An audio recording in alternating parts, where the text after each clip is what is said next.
Welcome to the video on AI, the good, the bad, and the prompt. How to use and not get abused by LLM services. As a side note, the AI head that you see here and on following slides was generated using Copilot. Took about 2 hours. Figure it was a good way to showcase AI. So with that, let's get started.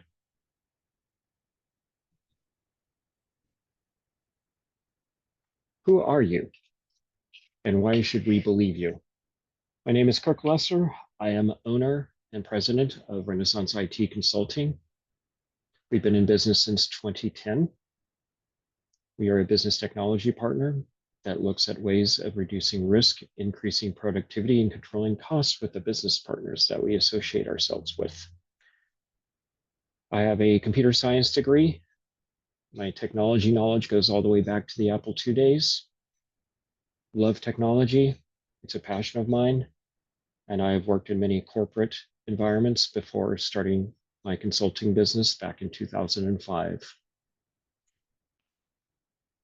You know a little bit more about me.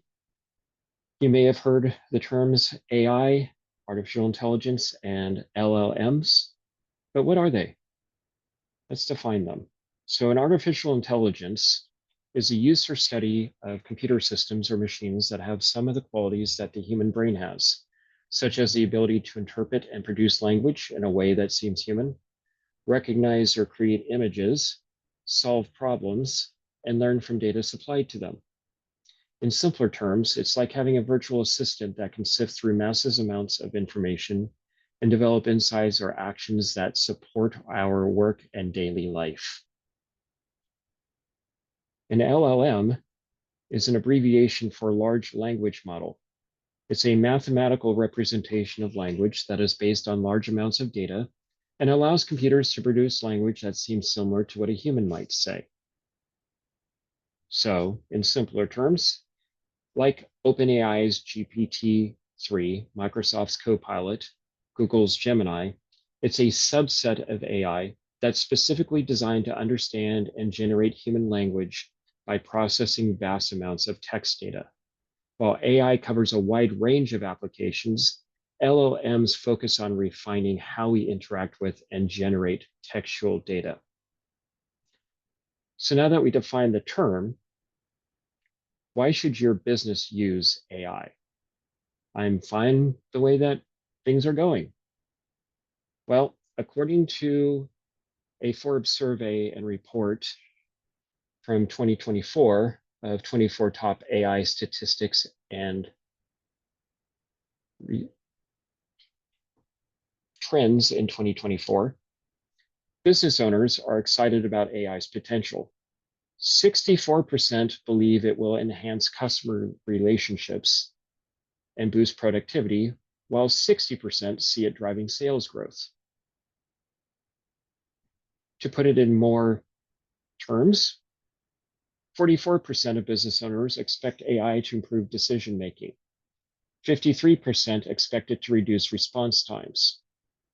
48% expect it to help them avoid mistakes. 59% of businesses anticipate cost savings.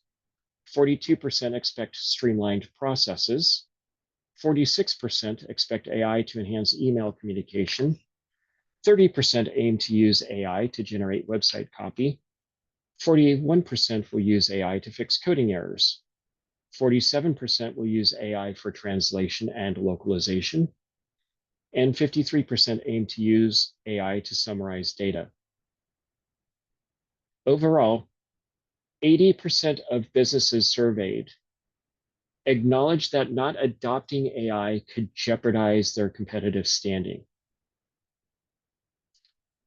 Now that you've seen trends and surveys, how can a company use AI? There is assistance for every role in the company. So for everyone, you can use it for task automation, email summarization, creating presentations and collateral. Marketing can use it to generate content ideas and layouts, effectively target buyer personas, and use it for SEO assistance with relevant keywords. Sales can use it for predicting customer behavior, have AI-powered live chat on websites, and improve the sales process. Over on the supply chain side, you can use it to predict and prevent disruptions, manage and track inventory, and use it for demand forecasting. Operations can use it for quality control, creating product descriptions, and process automation to remove roadblocks. And finally, service can use it for faster response times with AI integration, personalized recommendations for users, and seamless scheduling. So now that we know what AI is and how a company can utilize it, how can you write an effective prompt? It requires 4 parts to create an effective prompt: goal, context, source, and expectations. So let's look at this as an example. So first you need a goal. What do you want to receive from the AI? In this example, generate 3 to 5 bullet points. The context: what do you need it for and who is involved? To prepare me for a meeting with client X to discuss their phase 3+ brand campaign. Where are we sourcing the information from? Focus on email and team chats since June.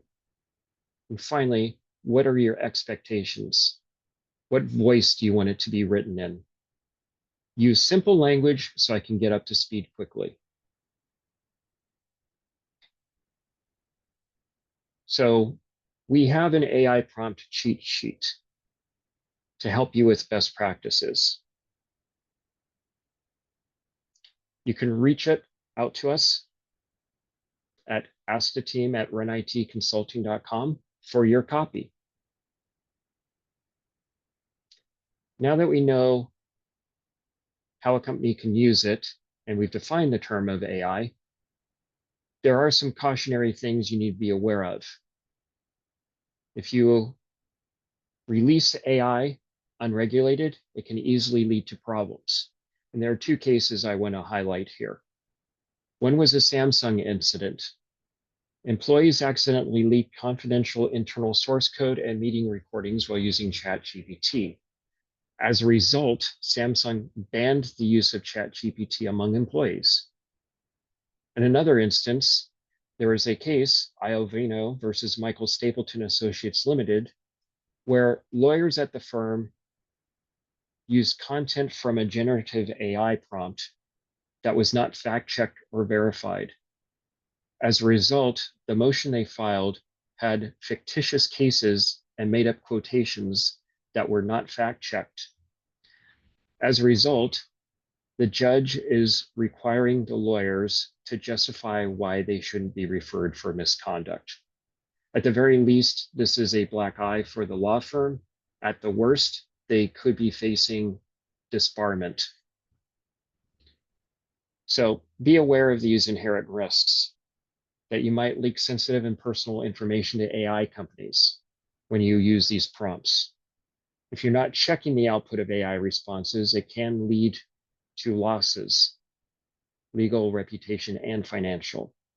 And without controls, as mentioned before, you could lose control of your intellectual property. There could be privacy breaches, and again, reputation damage. So how can you avoid those risks? There's things to consider when planning the implementation. First, you need to address the following internally when you're dealing with data governance inside your business. Where is your data located? Who the data is shared with and by whom? Who has access to the organization's data? What type of sensitive data is being stored? Are you completing a readiness assessment? And then are you reviewing the outcomes of that? So that way, if you do install AI inside your company, you know what it has access to and what it does not have access to. So addressing these risks require robust policies ongoing monitoring and ethical considerations to make sure that it's an actual benefit to your business right now and that it outweighs the potential drawbacks. If you're looking for something specific on how to do data governance, there are a couple of compliances out there that you can follow. Both NIST and CIS version 8 have data protection controls, and they're key to the deployment of generative AI. If you're looking for specifics under CIS, it's Control 3, data protection, 3.2, establish and maintain a data inventory, and 3.7, establish and maintain a data classification scheme. So not only do you need the data protection side, but you need to set policies on the HR side. The key is to preventing future AI issues. You can block the use of certain services, but you need to set these policies in place to cover your company to prevent incorrect AI usage, especially with employees that may be working outside of the business itself. You need to provide notice before using AI software in HR functions. Employees need to consent to that. As I mentioned before, you need to conduct audits on AI output, so that way you're not using it and sending it to customers, clients, vendors with incorrect information or outputs. You need to maintain awareness of laws in different jurisdictions. If you're a business that operates in several states, you need to check on those laws for AI. Just as you have different acceptable use policies in your employee handbooks, you need to have a use of AI policy. If you need further information or some guidance, I do have some templates and other ways that you can present this in an HR handbook. Feel free to reach out if you have questions. You need to educate HR and IT about the dangers of misusing AI. Again, it could cause financial damage, can cause reputation damage. You don't want to end up closing your doors on your business because of not having the proper oversight inside your company, as I've mentioned. And then make sure if you're using AI for candidates that are applying for jobs inside your company, that they have consent if you use AI during interviews to look up a potential candidate, because you could be violating labor laws. Now, with that being said, I appreciate your time. If you have any questions, feel free to reach out to us. You can find us on our website at renitconsulting.com, and you can reach me at 510-552-6896. Thank you.